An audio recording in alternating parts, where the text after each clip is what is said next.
Hey, Super Podcast fans, it's Yeardley. I just wanted to pop in with a quick announcement about Small Town Dicks Season 12. It drops on April 21st. April 21st, mark your calendars. We will see you there.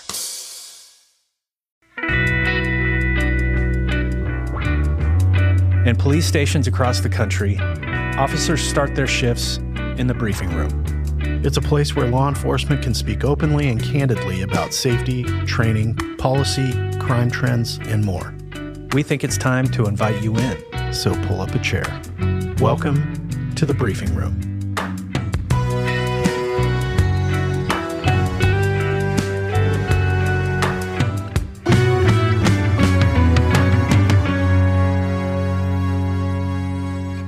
Hey, all you fabulous podcast listeners out there. It's Yeardley Smith. How are you? I am one of the co-hosts of the true crime podcast Small Town Dicks, and I'm a civilian. I am honored to be guest hosting the briefing room today because I have questions that I know many of you do too, because we get a lot of mail from you guys, which is awesome. The question I have today is about police use of force. So there's no shortage of news and debate out there about what police can and cannot do when arresting a subject. And I thought it would be interesting to dig into how those rules about use of force in modern policing came to be. Because it turns out much of what law enforcement is expected to observe comes from case law and cases that have ended up in front of the Supreme Court. These rulings have very often set the boundaries for a civilian's rights and a police officer's responsibility for when the community and law enforcement interact. This is a great conversation. Some of you might have heard it before, but we think this is such an important topic, we wanted to share it again. So, let's get to it. Today on the briefing room, I have with me Detective Dan. Hello, team. Hello, you. And I have Detective Dave. Hello, Yeardley. Alrighty, Dan. Class is in session. Start us off. So, when we talk about case law, it's an ongoing curriculum for police officers. It's a constant update for us. Every year we have training on new case law and on case law that's maybe been affected by other decisions. So, for this episode, the two cases we're talking about here are Tennessee versus Garner and Graham versus Connor. Now, Tennessee versus Garner, this case happened in 1974. It wasn't ruled on until 1985 by the Supreme Court. But this case has to do with the right of the police to shoot a fleeing felon. So we'll talk about that one. And the other case is Graham v. Connor. This case was ruled on by the Supreme Court in 1989, and what this case did was it created a three-pronged test for officers' use of force decisions. And it's the basis of how officers are judged in use of force situations today. These two cases are landmark decisions that have survived all kinds of challenges over the years, going through being reevaluated by the courts. They've all been affirmed. These are solid decisions, and they're not going anywhere. This is how cases are evaluated by district attorneys who are examining whether or not the police used a reasonable amount of force. What these two cases revolve around is reasonableness, and that's a word that we use in law enforcement quite frequently. Every use of force has to be reasonable. When we talk about how officers react and the decisions they make, we use the reasonableness test to gauge whether or not a similarly trained officer with similar experience would make decisions similar to the officer in question. So these cases and other cases provide a framework for how police officers do what they do out on the street every day. The first one I want to talk about is Tennessee versus Garner. We'll hear arguments first this morning in Tennessee against Garner. This happened in Tennessee back in 1974. On the evening of October 3rd, 1974, the police received a call to come to the scene of what was an apparent breaking and entering. These officers arrive at the house. One of them goes behind the house, and he sees a suspect running across the yard. He gives chase. The suspect encounters a 6-foot-high chain-link fence. The officer afterwards says, "I didn't believe he was armed."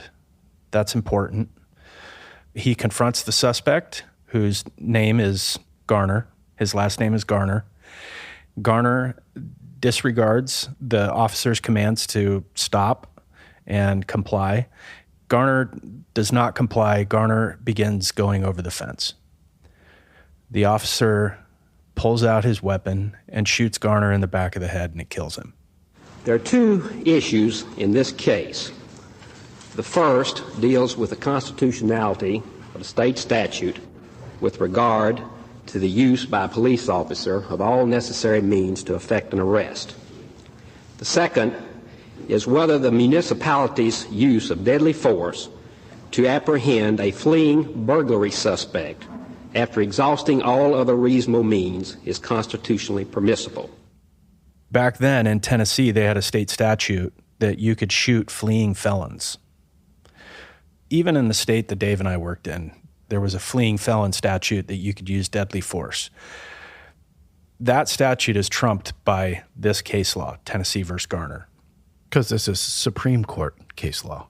Yeah, this is Supreme Court case law. It actually went through a few lower courts.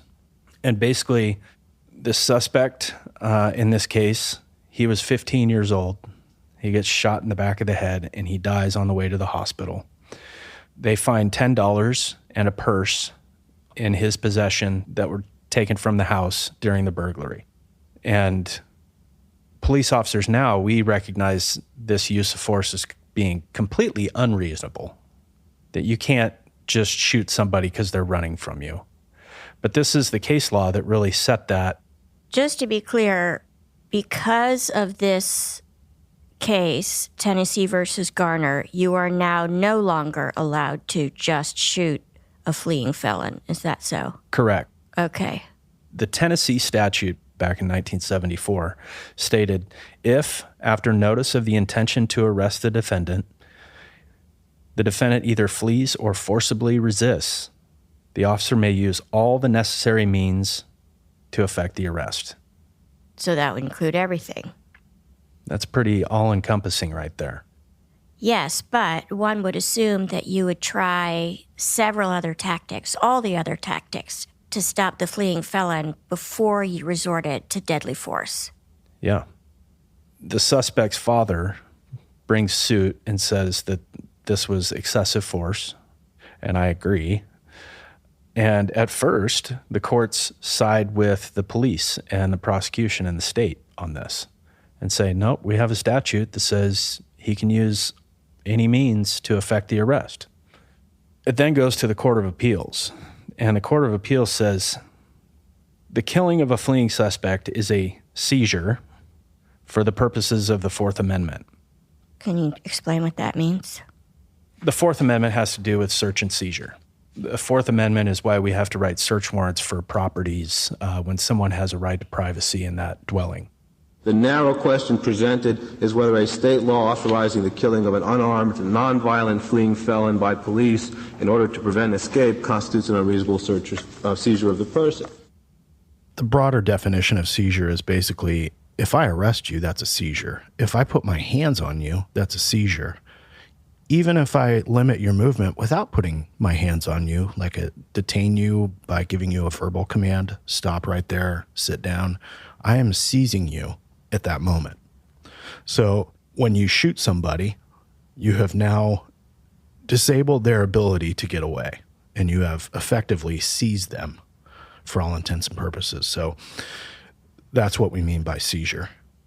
So the Court of Appeals ruled in this case that the killing of a fleeing suspect is, in fact, a seizure, but it's only lawful when it's reasonable. Okay. It's only constitutional when it's reasonable. You've got, in this case, the officer admitting that he recognized this suspect is not armed and did not believe him to be armed. So this officer knows that this person is not armed with a weapon. But that officer is also covered by this then existing statute in Tennessee, which says you can shoot a fleeing felon. This case eventually goes to the Supreme Court, and the Supreme Court basically says the use of deadly force against a subject is the most intrusive type of seizure possible because it deprives the suspect of his life. And I think we'd all agree on that. Yes. The majority opinion of the court held that the state failed to present evidence that its interest in shooting unarmed fleeing suspects outweighs the suspect's interest in his own survival. So can you say that again, please? The majority of the court held that the state failed to present evidence that its interest in shooting unarmed fleeing suspects outweighs the suspect's interest in his own survival. Right. So it goes back to that word, reasonableness. Yeah, to me, it's pretty obvious that in this situation, that's inequitable. Right. That you can shoot somebody just because they're running from you. Yes. Yeah, anytime we talk about use of force, we're going to talk about reasonableness. I mean, we could talk about this case for a long time, and a lot of it had to do with common law, which common law goes way, way, way, way back. I mean, we're talking about like English common law, right? So it's antique law is really what it is. I think we've evolved. I really want us to have evolved. At least the law has, not the mammals. Fair. The dissenting opinion in this case was actually from Justice O'Connor, which I find a little surprising. Sandra Day O'Connor? Yeah. Do you think that it really is unreasonable under the Fourth Amendment for an officer who would tell an experienced adult burglar, stop or I'll shoot? Do you think the Fourth Amendment prohibits that? You think that there's no room there for saying that the person who refuses to heed that warning is knowingly giving up any right to have alternative action taken? No, I don't think that the Fourth Amendment should allow such a shooting. I think that unless the state interests require it because of the interest of protecting the public, the Fourth Amendment would bar that shooting. The officer may have other alternatives. He should run after him. He should call in assistance. He should investigate the scene. It does not invariably follow if the person gets away, he'll never be caught, although that may often be the consequence. It's not always the consequence. So, in her opinion, she highlights the fact that police officers must often make swift, spur-of-the-moment decisions while on patrol, and argued that the robbery and assault that happened in the home are related to the already serious crime of burglary, which we can agree. I think burglary is a serious crime, especially at a residence. Was this an occupied dwelling? It doesn't say anything in here. I don't believe it was occupied at the time. Justice O'Connor mentions the robbery inside the house, and I'm thinking, was there some sort of confrontation inside the house? It doesn't change what happens at the fence, especially when the officer says, I didn't believe this suspect to be armed. Right there is a huge cutoff moment for this case. Right. Your life as an officer is not in danger. The kid is just trying to get away from you, so that seems massively excessive. I know we've said it many times, but I already can't remember the difference between robbery and burglary. One has to do with people involved and one does not, correct? Yeah, so robbery is I forcibly or by threat of force or intimidation take something from you. So you encounter me. Right. A burglary is I break into a house, there's nobody around. Even if there is somebody around who's sleeping on the couch, there's no interaction between me and the other person. So burglary is considered a property crime because you've just broken into a premise, like a building or a house. A robbery is a person crime because you are physically either intimidating, threatening with a weapon, or you're fighting with a person. So robbery is people on people. Burglary is a property crime. Okay. So when you get down to brass tacks about what this decision did for police officers, is it established that the reasonableness of an officer's use of force, whether against a fleeing suspect or otherwise, is to be determined from the perspective of the officer under the circumstances that were apparent to him or her at the time. So like we touched on earlier, did not observe a weapon, had clear view. The officer had a flashlight and was face-to-face with this suspect before the suspect turned to flee. And the officer said, no, I didn't believe he was armed. Also, he was 15. Well, the officer actually estimated this kid's age to be 17 or 18. Now, I've seen kids that I swear to God were 20 years old that were only 14 or 15 years old because they're 6'2". And unless you're talking about there's just an obvious discrepancy of what you're looking at. I mean, an 8-year-old kid, I don't think anybody's going to mistake an 8-year-old for an 18-year-old, but a 15-year-old, I can see that. Especially one bold enough to go commit a burglary. Like, you want to play adult games?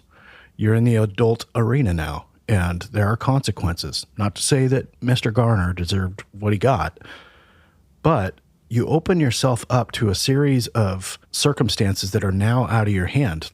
If you're going to break into somebody's house, there is a chance that these harsh consequences will happen to you. Right. There are bad things that can happen when you put yourself into that circumstance.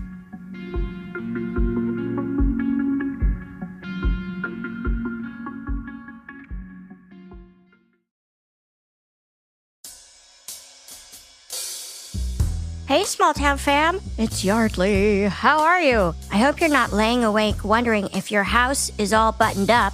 And if you are, I'm here to tell you about Simply Safe. If you're a regular listener to Small Town Dicks, then you know we highly recommend Simply Safe Home Security. And we're not the only ones. U.S. News recently named Simply Safe, quote, the best home security system of 2023. And CNET recently awarded them their Editor's Choice for home security. That's not nothing, my friends. There are so many reasons why Simply Safe is trusted by experts and customers alike. For one, Simply Safe is designed with cutting-edge technology and backed by 24/7 professional monitoring. And that professional monitoring service costs under $1 a day, which is less than half the price of traditional home security systems. Also, one of my favorite features of Simply Safe is you can lock and unlock your doors, access your cameras, arm and disarm your system from anywhere. So, you're rushing out of the house because you're late and you're like, oh no, I forgot to arm the house. You just do it on your phone. Simply Safe is here to make your life so much easier. So customize the perfect system for your home in just a few minutes at simplysafe.com/smalltown. Go right now, go today, and claim a free indoor security camera plus 20% off your order with interactive monitoring at simplysafe.com/smalltown. There's no safe like Simply Safe.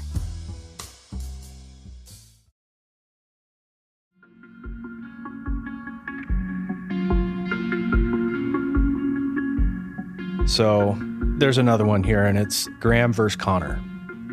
This guy, DeThorne Graham, goes to a convenience store with a buddy. He is feeling a little off because he's diabetic and he feels like he's having an insulin reaction. So he's going to go get some sugar to even him out. And he goes inside the store. He looks and he goes, the line's too long. I'm leaving. And he returns to his friend's vehicle. They drive away from the store, and Officer Connor, a police officer, saw Graham's behavior and became suspicious. So Officer Connor pulls Graham and his friend over, and during the encounter, the officer tries to detain Graham, and Graham resists arrest and is injured, breaks his foot. And he's got some cuts on his wrists, he's got a bruised forehead, and he injures his shoulder during this scuffle.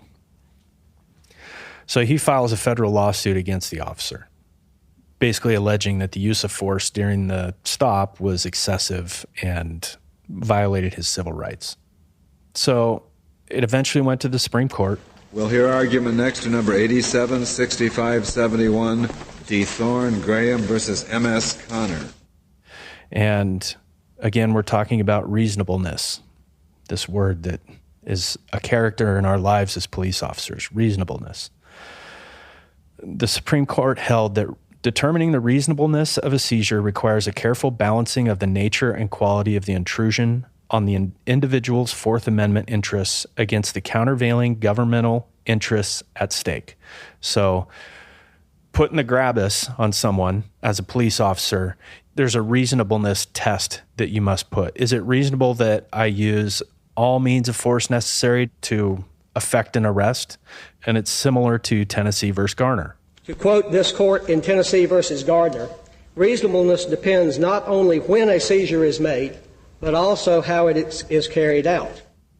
The court basically said, given the facts known at the time, would a similarly trained and experienced officer respond in a similar fashion as Connor did? That's the question they're asking. Yes. Both courts held that respondent's conduct was objectively reasonable, considering the need for force, the amount of force used, and the extent of the injuries that petitioner has alleged. Well, what reason was there for handcuffing a diabetic in a coma? Well, at the time, the officers didn't know that he was a diabetic in a coma. Did he have a weapon of any kind? The record doesn't indicate, I don't believe. The record didn't show he had a weapon of any kind? That's correct. But the record... Why was he handcuffed? The record shows that he was properly stopped as a suspect for a criminal investigation, that he was acting suspiciously, that he was acting in a bizarre manner, that Mr. Berry asked for Officer Connor's help. Mr. Berry so said. He said he didn't know what was wrong with petitioner. It might be an insulin reaction, a sugar reaction. He'd never seen one. He was scared. He didn't know what to do. He asked for Officer Connor's help.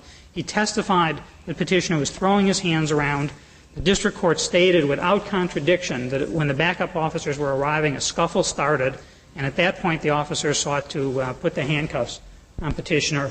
He resisted the handcuffs. He threw his hands around more.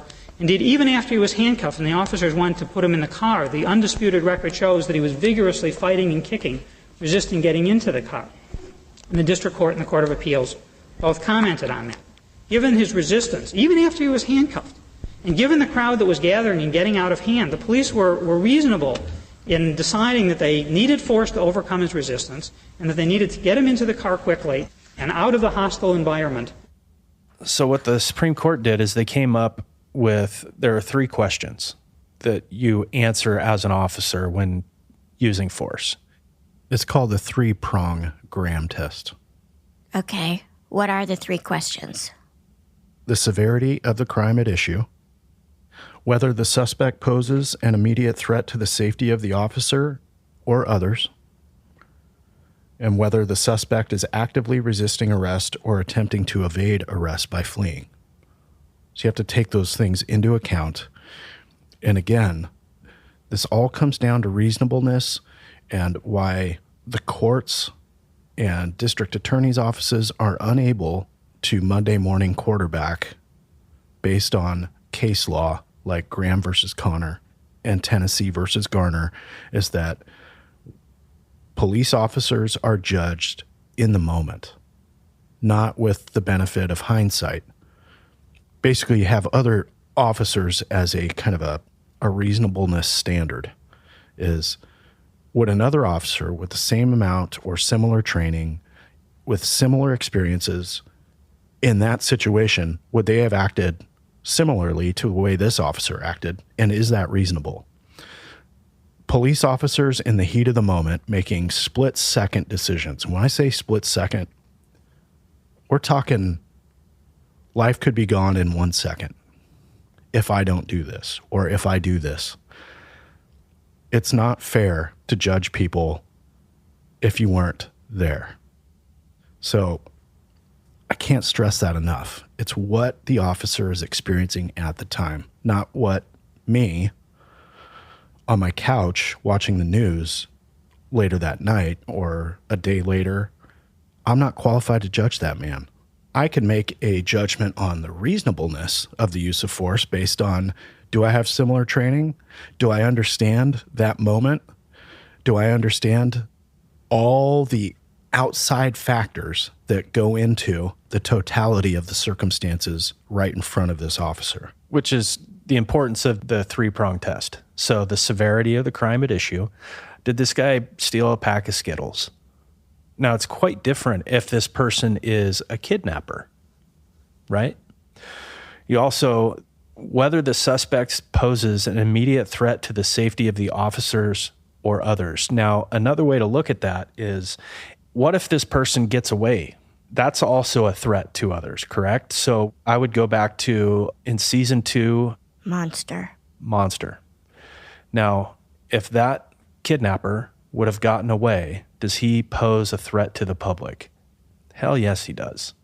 And to that little girl. We cannot let him get away. So were they justified in using deadly force against him? They didn't, but I think they were justified if they would have. If there was only one police officer and this guy is running through the forest with this girl trying to get away, or the girl is safe now and the guy's still trying to get away, but he's running toward a neighborhood, I would say that that guy poses an immediate threat to the public. And the third tenet is? Whether he's actively resisting arrest or attempting to evade arrest by flight. So that's sort of combined with number 2 in this particular case, if he's trying to get away. Yes, and particularly when I was a canine officer, these factors would go into decisions I made on whether or not I was going to deploy my dog or how I was going to deploy my dog. Off leash, on a long line, on a 6-foot leash, on a 12-foot lead. My long line was 25 feet. All of these factors, whether or not I was going to muzzle my dog. Meaning literally keep him from biting the suspect. Yeah. One of the questions I would ask officers when I went to assist them if I was going to deploy my canine was, do you have PC for a crime right now? And what is that crime? Like, I've got theft 3. It's a shoplifter who ran from Walmart and he ran northbound. Go find him. I'm not going to, if I see that suspect running from me, I'm not going to just dog him. I'm not going to send my dog on him because I've got a petty theft. So this case right here is the test that kind of directed me on how I made decisions as a canine handler. Now, there was another case where it was an armed robber who was running from me, and I sent my dog on him, and my dog bit him and caused quite a bit of damage to the guy's leg because he was trying to pull his leg out of my dog's mouth, and, you know, he had some damage to him. But I was absolutely justified in sending my dog on that guy. And why is that?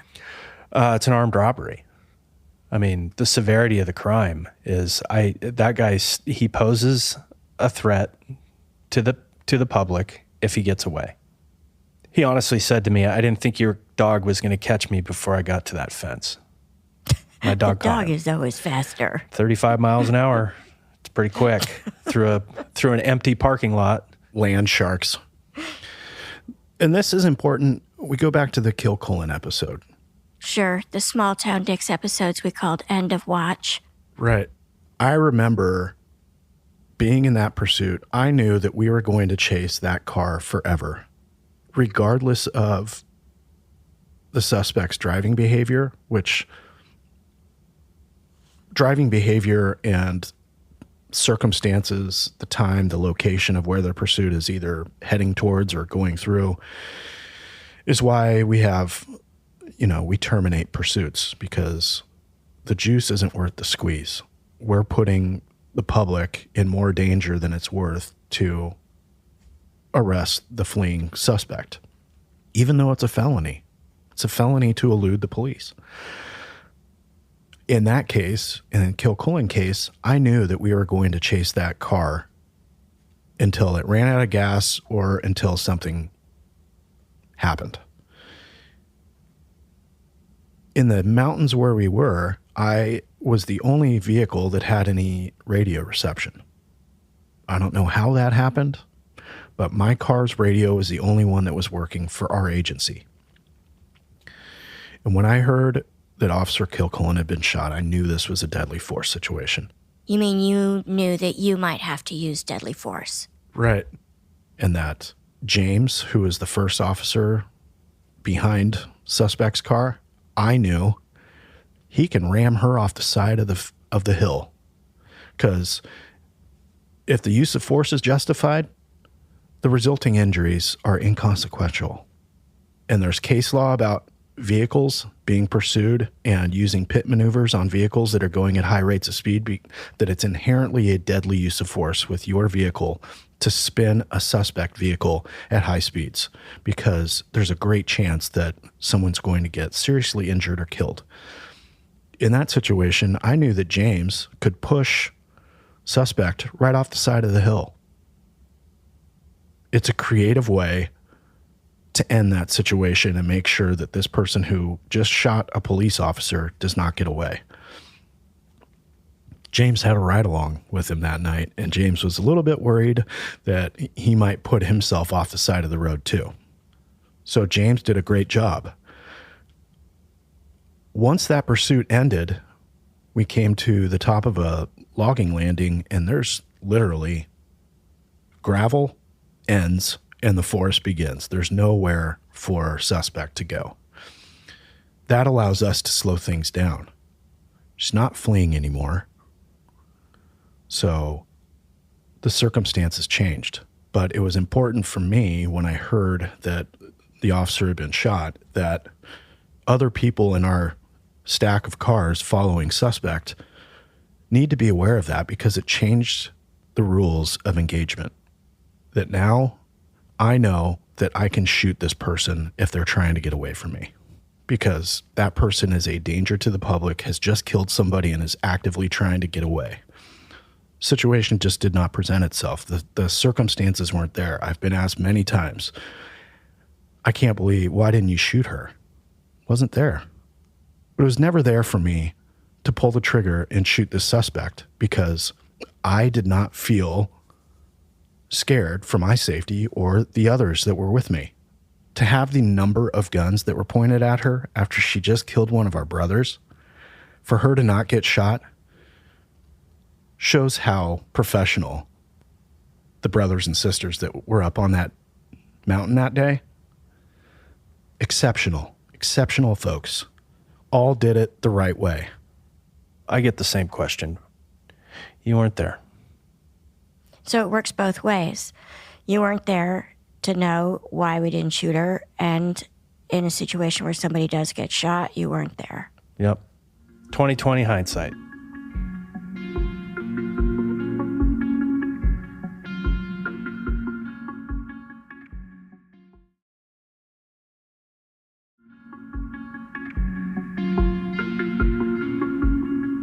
So this case right here, Graham versus Connor, is especially important. This is the three-pronged test, right? Severity of the crime, whether the suspect poses an immediate threat to the safety of officers or others, and whether or not he or she is actively resisting arrest or attempting to flee.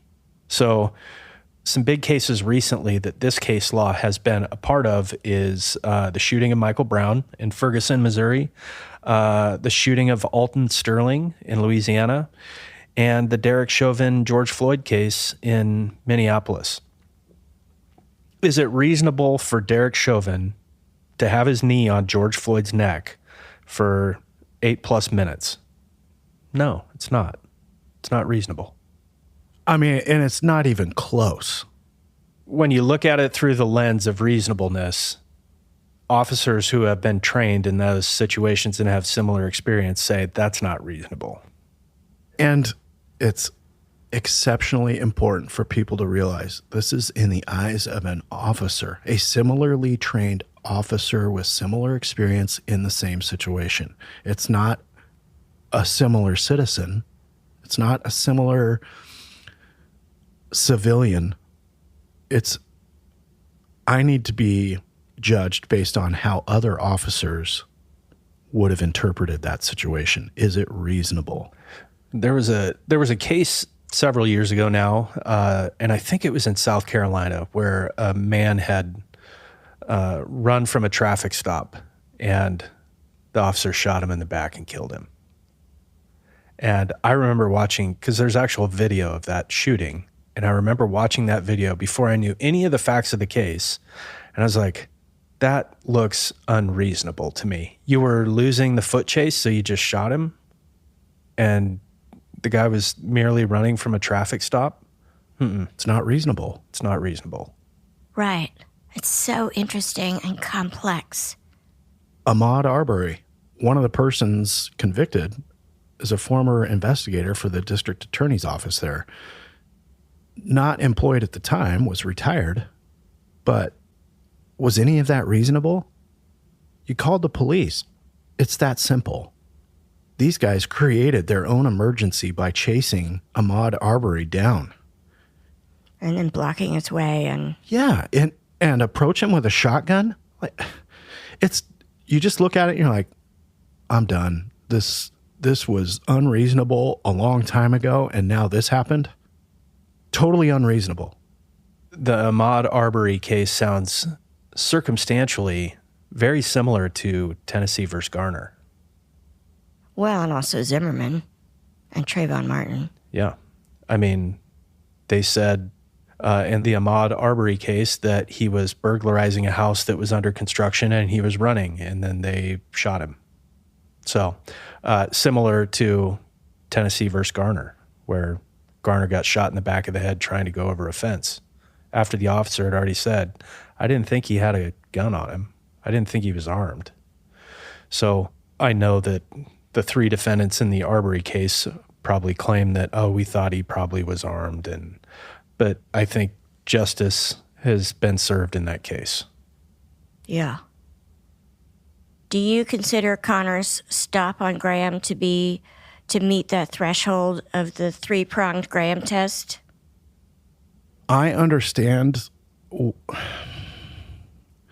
with the benefit of hindsight, which we're not supposed to use, can I put myself in that officer's shoes without knowing everything that officer is experiencing? I can understand why he was interested in what was going on with Graham. I understand that. It makes sense to me. It seems reasonable that he would be curious as to what Graham was up to. So I understand where he's coming from there.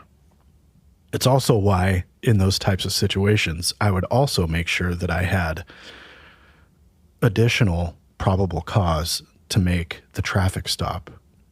Did they have violations on the vehicle? In that situation, would I follow that car, and without additional PC, would I pull that car over? I probably wouldn't. I'd be like, okay, I don't know what he's got. We don't have any call from the store saying, hey, somebody just shoplifted from us. That would be additional information that would be, now you've got a righteous stop. Absent that, for me personally, I would probably just follow that car, try to get my own PC for a traffic violation, and then do a traffic stop so I can lawfully contact with the benefit of having additional PC to make the stop on the car. That's me personally. There's so much gray area. It's not black and white like people want it to be, or that cops would want it to be. Like, you operate in these gray areas, and you have case law that either supports what you're doing or case law that says, no, you can't do that. These situations they're very complicated. Even simple situations like this, they are nuanced and they're complicated. But that's why these cases are so important to the police. Yes. I think the thing that always strikes me about when we talk about use of force, because we do talk about it, not on the podcast, right? Because we talk about everything. And there are viral videos, it seems like every 10 minutes. And I think what probably I feel like, okay, I understand it, but I can't really grasp it because I haven't had the exact experience, is how much information you need to process in a split second. You need to meet that three-pronged threshold, but you have like less than a second to figure out if you got there. As you said, Dave, it's complicated and it's nuanced. I love this conversation. I thank you so much for your candor, for doing what you do. And I think we could pick up where we left off in a future episode. Fabulous, fabulous podcast listeners. Thank you so much for letting me take over the hosting chair today. It's been an honor and great fun, and we will see you next time. The Briefing Room is produced by Gary Scott and me, Yeardley Smith, and co-produced by detectives Dan and Dave. This episode was edited by Logan Heftel, Soren Bajan, Gary Scott, and me.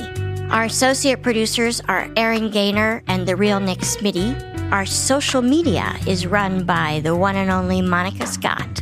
Our researcher is Delaney Britt Brewer. Our music is composed by Logan Heftel. And our books are cooked and cats wrangled by Ben Cornwell. If you like what you hear and want to stay up to date with the podcast, please visit us on our website at smalltowndicks.com/thebriefing-room. Thank you to Speech Docs for providing transcripts, and thank you to you, the best fans in the pod universe, for listening. Honestly, nobody's better than you.